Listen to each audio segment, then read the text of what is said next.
Ladies and gentlemen, welcome back to another episode of Wrestling Discussions. On today's episode, we got another great list of topics to talk about and discuss. So, on yesterday's episode, I went into a bit of talk about Monday Night Raw and what we might see on Monday Night Raw. And while last night we saw quite a bit on Monday Night Raw, we saw a lot of things adding together for a bunch of new storylines, a bunch of new things to go together, and honestly, I was very invested in everything last night. And I'm just going to start off with the main event. I'm going to start off with Austin Theory versus Seth Rollins for the United States Championship. Now, I called this in last night's episode, for those of you that don't remember, or maybe didn't see the episode. I had predicted this, and I had said that Austin Theory was going to retain the title. Not only did Austin Theory retain the title, but in my personal opinion, Austin Theory and Seth Rollins put on match of the night, and very well one of the best matches. Honestly, I think that was the match. Like, that was a great match to kick off 2023. For Monday Night Raw. That was a great main event to kick off Monday Night Raw for the year of 2023. And I think Seth and Austin Theory truly have what is a great in-ring chemistry. I think it's something that people have yet to fully see and comprehend, but it is there. I think they have a great in-ring chemistry, and I think Seth Rollins and Austin Theory are friggin' incredible together. I think these two have one of the best in-ring chemistries I've ever seen. In terms of Seth Rollins and Austin Theory, I've seen these guys wrestle a number of different athletes, a number of different wrestlers, and these two really just pair up very well. They can put on a show. They can really put on a match. Loved every second of it, without a doubt. Now, going into this match, the match was great. The wrestling was great. The ending... I'm a little fishy about the ending. So Austin Theory is a great athlete, and Austin Theory has proven himself tonight. He proved himself last night. He proved himself on multiple occasions in the past. And despite what people think or despite what people want to say, Austin Theory, in my personal opinion, is honestly a great wrestler. And he's honestly, right now, he's putting on some of his best work, both in and out of the ring. This new side of aggression that Theory is giving is something that I think it's safe to say that this is a side of Theory that is the best side of Theory that we've seen in a long time. And I think, despite what people think, I think Theory is one of the best things right now for Monday Night Raw as United States Champion. Now, looking at his match with Seth, again, the only thing I disliked was the ending. The ending, Theory did some underhanded tactics. He went low, he used the low blow, and then proceeded to take out the bad knee of Seth. And I'm going to touch on that a little later in the episode, so don't worry, I am going to talk about Seth and his knee. So, Theory won the match via a low blow that the referee did not see. Other than that, though, the match was great. The reason I dislike that ending, let me explain. The reason I dislike that ending, it's very simple. I think Austin Theory, like I've been talking about for throughout most of this episode so far, I think Austin Theory is a great wrestler. I think he's a great athlete. I think he's been proving himself night after night, week after week. Especially here lately, since Triple H has come under control. And I think that Austin Theory right now could do better than what he did in terms of an ending. I think to really prove his aggression and to really prove where he is right now as an athlete, I think it would have been kind of nice to see him just full out actually beat Seth instead of having to cheat. Although I understand it as well, because Theory is still up and coming and he's still trying to grow and develop as an athlete and as a wrestler and as a heel as well. And so he's probably just going through the motions, you know? And it makes sense. It makes sense. Again, the match was great regardless. I just would definitely down the line, I would like to see a match between Theory and Seth that is just straight even. Like, no cheating, no underhanded tactics, just a straight, full-on, great one-on-one match. I want to see it. I would honestly love to see it. Now, talking about Seth Rollins and his knee. So throughout the match, Seth, unfortunately, his knee caved in. Now, from the angle I was watching originally, I believed it to be his left knee, and as far as I'm aware, his left knee is the knee that he has previously injured. For those of you that don't know, back in 2015,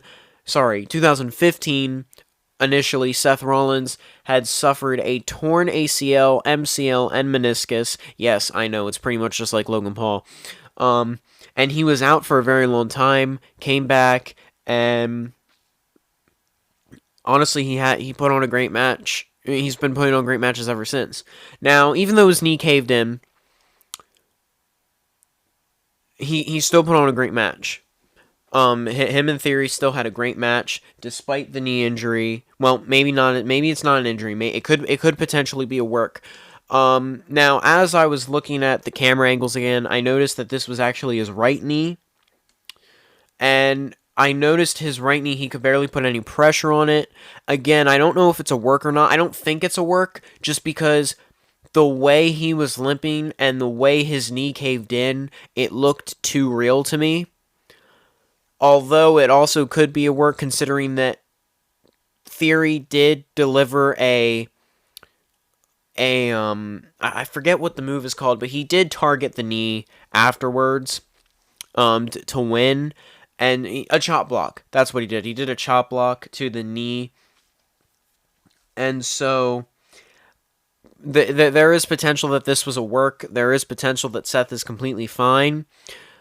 The only reason I'm bringing this up is because of his previous knee injuries and his history with that of his knees. I just want to, one, make you guys aware, and one, just kind of spread the word, because it's unfortunate if Seth has to be out at all, but it's also really unfortunate just because this man has really, been a great competitor for that of 2022, and even going into 2023 already, he put on a great main event with that of Austin Theory, and so I'm hoping he's fine. I'm sure he's fine. But still, I just want to get the word out, keep him in your thoughts and prayers, please, just to make sure the knee is okay and the knee is holding. Now, that's the main event of Monday. We saw quite a few things. Before the main event, we saw Dakota Kai and Io Sky take on Becky Lynch in what was initially a handicap match. As they were wrestling, though, it turned into a tag team match where a certain Michin came out to help out Becky Lynch. Now, for those of you that aren't aware, Michin is Mia Yim. They've officially changed her name to Michin. From what I'm hearing, they've been calling her Michin. I don't know if her name still is Mia Yim at all, or if they have completely changed her to that of Michin. But I didn't know that was her name, actually, going into last night. I thought it was still Mia Yim. So maybe this isn't new information as much as I thought it was, but in my mind, it was still Mia Yim. So I'm sorry if you guys already knew that and I didn't, but anyway, they put on an impressive match. Honestly, the wrestling last night was, in my opinion, very well done, very well performed, and I think Michin and Becky did great. Now, Damage Control did win, and I've said this, well, again, I haven't said this on here yet, but I have said this before to other people outside this podcast and outside this channel. I have seen, or I have said this before, that Damage Control, I think, is by far my favorite women's tag team, my favorite women's faction, because I just see a great chemistry there, and I see something with them that, for some reason, I just don't see it with other tag teams. Dakota Kai and Io Sky just have this vibe to them, especially when they're working with Bayley. It's like they just read each other's minds to the point where you think wrestling is real, because it's almost like they don't have to communicate verbally. It's like they're communicating telepathically, and I love that, because I haven't seen a team do that almost ever. Now, Becky did cut a promo before this match and did hint at a potential Damage Control breakup. Personally, I don't think it'll happen anytime soon. I think they just came out in August, and I think they're all going hot right now. I think if Damage Control were to lose the tag titles, then there's a potential of that. But personally, I don't see Dakota and Io losing each other yet. I think those two are very vital to one another right now. I think if Bayley were to turn on them, maybe. Or if they were to turn on Bayley, I don't know. But right now, I think Damage Control is a great unit. I think they're a family right now. And so I don't think they are concerned in the slightest. I don't think they have to worry about that at all. And I sure hope so. I sure don't hope so. Damn it. I sure hope they don't, because Becky Lynch is a great wrestler, and not to say there isn't truth to her words, but Damage Control, like I said, is just one of my favorite teams right now. It's one of my favorite women's factions, and I don't want to see them break up yet, or anytime soon. To be honest, I want to see them together for a long time. I just think they're such a great unit. Why break them up yet? They're going very, they're on fire right now, in my personal opinion. Other people might disagree with me, that's fine, but in my personal opinion, they're doing some of their best work throughout all three of their careers. Alright, so looking a little before that, we saw, I believe, Dexter Lumis versus Chad Gable. Now, I haven't gotten the chance to talk about this before on the podcast or on the channel, but Chad Gable is by far one of the most underrated wrestlers right now in WWE. And I say that because Chad Gable is just so talented, and honestly, he wrestles about every single week, almost, just about, and he still just, unfortunately, for some reason, just cannot pick up a victory. And I'm not saying it's bad writing, because I do understand why Gable isn't being put over yet, like, as of right now. But I also think him and Otis just have something. I think him and Otis right now, honestly, I think they're good for each other. I think the storyline of putting Otis with Chad Gable was one of the best things the WWE could ever do. And I think Chad Gable is doing some of his best in-ring abilities right now. He's an in-ring technician. People make fun of him for this and for the idea of him being a genius, but in my personal opinion, he truly is an in-ring genius. Now, I will admit, I liked the ending of the match. I liked that Dexter Lumis instead rolled up Chad Gable for the pin, and he didn't pin him straight up. He didn't submit him. It was a roll-up, and the reason I like that is because it doesn't discredit Chad Gable, nor does it discredit that of Dexter Lumis. It was a nice, quick matchup. Both of them put on what, in my opinion, was some great wrestling, great technical wrestling. It was a little mini show, and I'm thinking later down the line we will see that of Dexter Lumis team up with Johnny Gargano to take on the Alpha Academy. And this is just my personal opinion. Speaking of Dexter Lumis and Johnny Gargano, I said this last night with the return of Bronson Reed. They did talk a little bit about that last night.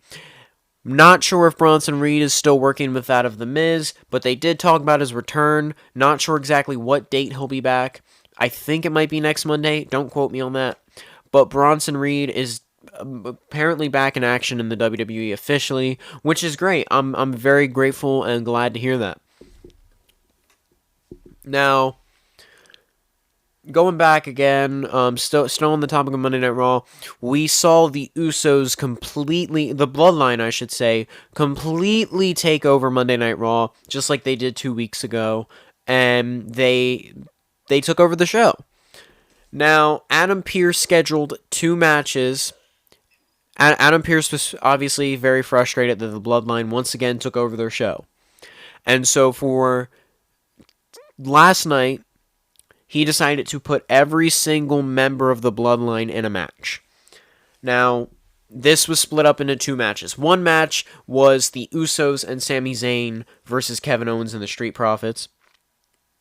And the other match was Elias versus Solo Sikoa in a Nashville Music Street Fight.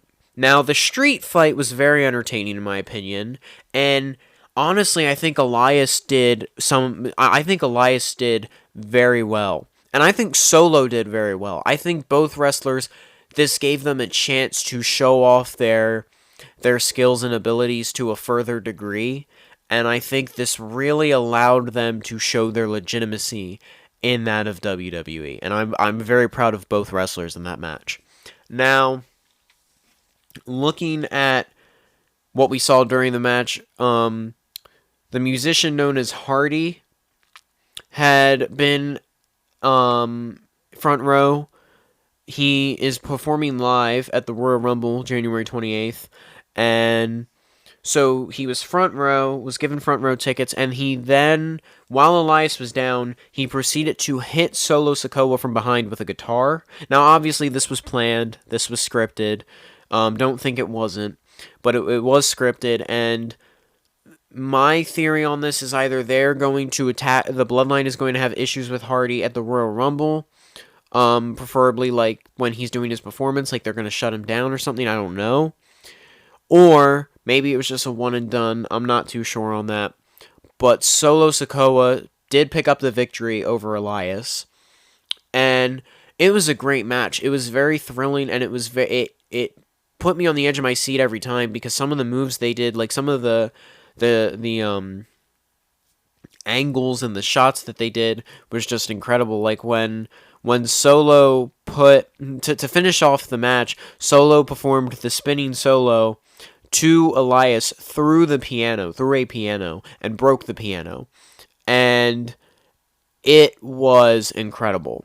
It was incredible, and I think neither man should be ashamed of the incredible match they did. Now, quickly turning it back to the Street Profits and Kevin Owens versus the Usos and Sami Zayn. That match, I'm a little different. I have a different opinion on. It wasn't a terrible match. The wrestling was good, but I feel like the gimmick of it, or whatever kind of storyline they were looking for with that, it was a little confusing. Montez Ford was a little in his head, because earlier that night, we saw Alexa Bliss versus Bianca Belair for the Raw Women's Championship. It did end in disqualification. Alexa Bliss saw there were two men, I'm assuming men, there were two people in the crowd, front row, wearing Bray Wyatt masks, wearing Uncle Howdy masks, and it got inside the head of that of Alexa Bliss. Alexa Bliss then proceeded to attack the referee. Well, not right away. The Tinatron went off, and Alexa Bliss seemed to get in her head. Something got inside her head, and Alexa Bliss proceeded to attack the referee, then attack Bianca Belair, and Bianca Belair was stretchered out. Well, she was going to be stretchered out. Instead, Montez Ford came out and helped his wife to the back, where she was examined on. And I'll talk a little bit more about Alexa Bliss, because Alexa was interviewed after the match on why she attacked. I'll talk a little bit more about that later on in the episode. But right now, back to the Montez Ford situation. So after that, Montez seemed to be in his own head. When going into this match with Kevin Owens and his partner Angelo Dawkins, and fighting the Usos and Sami Zayn, it was interesting. So we saw Montez work very well with Angelo, obviously, their partners, the Street Profits, that sort of thing. But then when Kevin Owens got in the ring, something seemed to change with him. Montez was not as eager to get in the ring. Kevin Owens had held his hand out for a tag. Montez wasn't taking it. Montez was kind of in his head. He kept looking at Angelo. Angelo was, down a couple times. People were taking out Angelo. Montez was looking at that a lot. And he was also looking at that of Kevin Owens, because Kevin was down, was slapped Montez on the chest to make the tag. He had to forcibly make the tag himself. And Montez talk more about this. I don't know. Maybe have a match. I'm not sure. But after that, moving right on, after that, the Usos and Sammy and Solo Sikoa were proceeding to beat the hell out of Kevin Owens because the Bloodline defeated Kevin and the Street Profits, right? They won the match. They proceeded to beat the ever-living shit out of Kevin Owens until suddenly two guys from SmackDown appear, Sheamus and Drew McIntyre. Now, I was not made aware of this, but this Friday we will see Drew McIntyre and Sheamus wrestle the Usos for the Undisputed Tag Titles. Now, I'm not going to give predictions. I will say my opinion on this because I did say this before. I really want to see Drew McIntyre and Sheamus become tag champs. I really want to see that. I'll talk a little bit more about it when we get closer to Friday Night SmackDown, so don't worry, that will be coming in a future episode, so just hang in there with me. Now, I don't mean to be rushing all the topics here, but I am going to keep moving along. Alexa Bliss versus Bianca Belair. Now, I covered the match already. I talked about, first of all, it was an incredible match. I think the wrestling was great. After the match, though, Alexa Bliss was interviewed about why she assaulted Bianca Belair, why she attacked the referee, and Alexa Bliss essentially said that she had gained advantage. She had gained control because she's in Bianca's head. That's what she's claiming. Personally, I think this is a build-up, and we are going to see Alexa Bliss versus Bianca Belair at the Royal Rumble, and then Alexa Bliss will win the Raw Women's Championship. Because I do think we're going to see Alexa Bliss as Raw Women's Champion. I personally do think we will see that. And what's nice is Bray Wyatt is going to be at the Royal Rumble. It was confirmed tonight that we will see Bray Wyatt versus LA Knight. I forget what the stipulation is. There's a certain stipulation. I forget what it is, but there is a stipulation in the match. It's a unique kind of match that I haven't heard of before. But we will see Bray Wyatt versus LA Knight. It will be Bray Wyatt's first match back in WWE. And I am so excited. I'm ecstatic for it. And I can't wait. Alright. So that was the entirety of Monday Night Raw.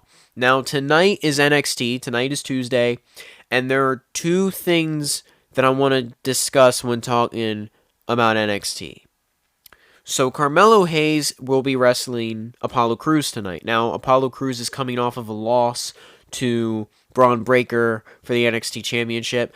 No offense to Apollo Crews. I think Apollo performed a great match. I think Apollo Crews is still a great athlete. And let's be honest, I think everyone knew deep down in their hearts Braun Breaker was going to retain the title. The guy barely loses. The guy hasn't lost the title since the beginning of, or since the night after WrestleMania. And so I think it's safe to say we all knew he was going to retain. Now, Apollo Crews versus Carmelo Hayes. This is interesting to me. Apollo Crews versus what could potentially be argued as one of the greatest North American champions of all time. I'm going to stick with Apollo for now. Like, in terms of predictions, I'm going to say Apollo. Or maybe Carmelo, and then later at a pay-per-view or at another show, we'll see Carmelo versus Apollo again, and then it'll be Apollo. But for tonight, final prediction, I am going to say Apollo Crews. Not to take anything away from Carmelo, simply to say that Apollo Crews is a veteran of this sport and a veteran of that of the NXT roster. And I think if he were to put over Carmelo Hayes, I think it would be great. But I also think that Apollo Crews should win this one, personally. Although, if Carmelo wins, I think Carmelo could go on to do great things. So, who knows? Carmelo Hayes not being NXT North American Champion anymore, we could very well see Carmelo Hayes fight Braun Breaker. And if he were to get the win over Apollo Crews, that could just traject him right into that match. So, very well, we could see that. I don't know yet. Now,